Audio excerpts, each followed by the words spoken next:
Hello everyone, पुन्हा एकदा स्वागत आहे तुमचं राजश्री ऑल इन वन चॅनलमध्ये। सकाळच्या घाईगडबडीमध्ये 2 अंड्यापासून अगदी सोपा आणि झटपट तयार होणारा अंड्याचा पराठा कसा बनवायचा हे आज आपण आपल्या या रेसिपीमध्ये बघणार आहोत। अंड्याच्या भुर्जीपासून तुम्ही पराठा हा नेहमीच बनवत असाल किंवा एकावर एक 2 चपाती ठेवूनही तुम्ही अंड्यापासून पराठा हा बनवलेला असेल, पण अगदी नव्या पद्धतीने एकाच चपातीपासून पोट भरेल एवढा मोठा पराठा आपण कसा बनवायचा हे आज आपण आपल्या या रेसिपीमध्ये बघणार आहोत। चला तर मग रेसिपीला सुरुवात करूया। इथे आपण 2 अंड्याचा पराठा बनवणार आहोत। तुम्हाला हवे असेल तर 1 अंड्यापासूनही तुम्ही हा पराठा बनवू शकता।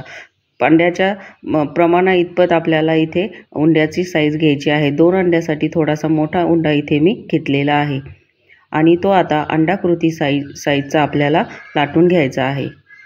हे बघा, व्हिडिओत दाखवल्याप्रमाणे आपल्याला तो थोडासा लाटून घ्यायचा आहे आणि यानंतर याच्या मधोमध या पद्धतीने आपल्याला तो प्रेस करून त्याचे 2 सारखे भाग आपल्याला करून घ्यायचे आहे। अगदी सारखे भाग आपल्याला इथे ते बनवून घ्यायचे आहे। आता यानंतर या दोन्ही भागावर आपण तेल लावून घेणार आहोत। तेल हे आपल्याला सर्व बाजूने छान असे लावून घ्यायचे आहे आणि यानंतर एकावर एक हे 2 भाग ठेवून आपण त्याच्या कडा प्रेस करून घेणार आहोत। अगदी अलगद हाताने आपल्याला या कडा प्रेस करून घ्यायच्या आहे।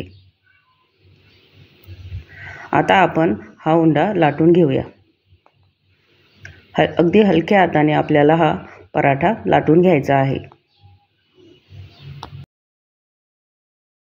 लाटत असताना खूप आपल्याला यावर प्रेस करायची नाहीये, कारण की आपल्याला हे दोन्ही भाग भाजल्यानंतर वेगळे करायचे आहे। अगदी हलक्या हाताने आपल्याला हा पराठा लाटून घ्यायचा आहे।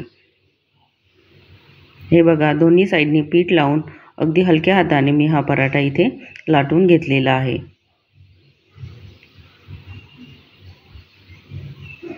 चपातीच्या साइजचा हा पराठा इथे मी लाटून घेतलेला आहे। आपला हा पराठा लाटून झालेला आहे। आता आपण तो साइडला ठेवूया आणि 2 अंडे इथे फोडून घेऊया। एका अंड्याचाही तुम्ही अगदी छोटासा असा पराठा इथे तयार करू शकता। इथे मी 2 अंडे हे फोडून घेतलेले आहे। आता यामध्ये तुम्ही हळद, यानंतर लाल मिरची पावडर, चवीनुसार मीठ आणि इथे मी हिरवी मिरची आणि लसूण याचा ठेचा टाकून घेतलेला आहे। तुम्हाला आवडत नसेल तर फक्त तुम्ही यामध्ये लाल मिरची पावडरही वापरू शकता। यानंतर यामध्ये मी कांदा, टोमॅटो आणि कोथिंबीर टाकून घेतलेली आहे। आता आपण ते विस्करच्या साहाय्याने छान असे फेटून घेऊया। इथे आता आपले अंड्याचे मिश्रण हे तयार झालेले आहे।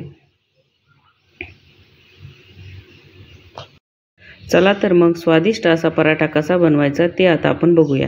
हे बघा, इथे तवा छान असा गरम झालेला आहे। त्यावर आपण थोडेसे बटर टाकून घेतलेले आहे।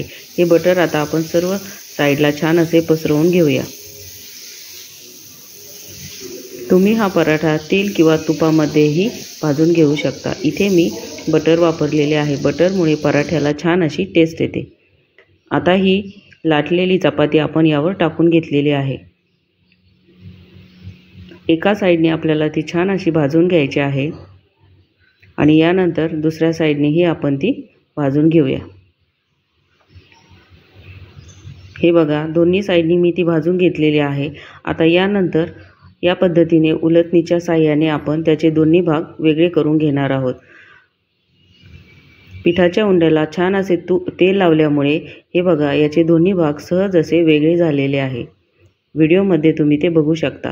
आता यावर आपण तयार केलेले अंड्याचे मिश्रण ओतून घेतलेले आहे आणि आता आपण ते एका उलटणीच्या साहाय्याने छान असे या चपातीवर पसरवून घेऊया। या स्टेजला मी गॅसची फ्लेम ही लो ठेवलेली आहे।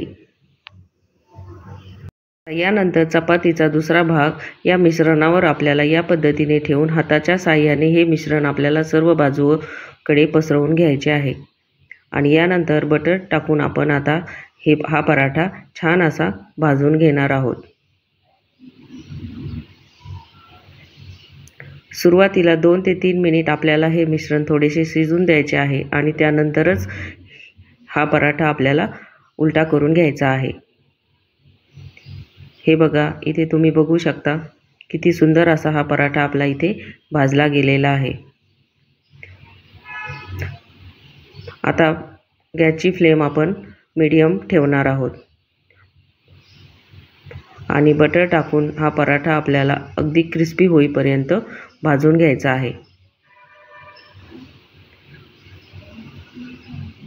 सकाळच्या घाई गडबडीमध्ये मुलांचा डबा आणि त्याचसोबत त्यांना नाश्ताही बनवायचा असतो। अशा वेळेस आपल्याकडे पीठ हे मळलेले असते आणि त्यावेळेस तुम्ही एक अंडा फोडून त्यामध्ये तिखट मीठ किंवा टोमॅटो कांदाही घालून अशा पद्धतीने अगदी झटपट असा तुम्ही मुलांना पराठा तयार करून देऊ शकता। हे बघा, तुम्ही बघू शकता किती क्रिस्पी असा आपला हा पराठा इथे भाजला गेलेला आहे आणि यातील अंड्याचे मिश्रण हे छान असे शिजल्यामुळे हा पराठा छान असा फुगलेलाही इथे तुम्हाला दिसत असेल। हे बघा, किती सुंदर असा हा पराठा इथे झालेला आहे। बघितल्यानंतर प्रत्येकाची ही खाण्याची इच्छा ही नक्कीच होत असेल, हो की नाही? इथे आता आपला हा पराठा तयार झालेला आहे। आता आपण तो एका प्लेटमध्ये काढून घेऊया। हा गरमागरम पराठा सॉसबरोबर खाण्यासाठी खूप छान लागतो। मुलांना हा नक्कीच आवडेल। हे बघा, इथे हा पराठा थंड झालेला आहे। आता आपण तो कट करून बघूया।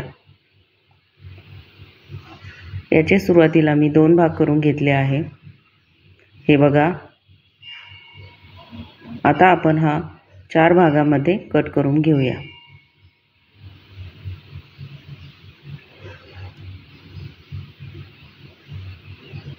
हे बघा, इथे मी याचे 4 भाग करून घेतलेले आहे। यातील अंड्याची स्टफिंग तुम्ही बघू शकता किती छान असा अंडा इथे शिजलेला आहे आणि बाहेरूनही तो छान असा क्रिस्पी बनलेला आहे।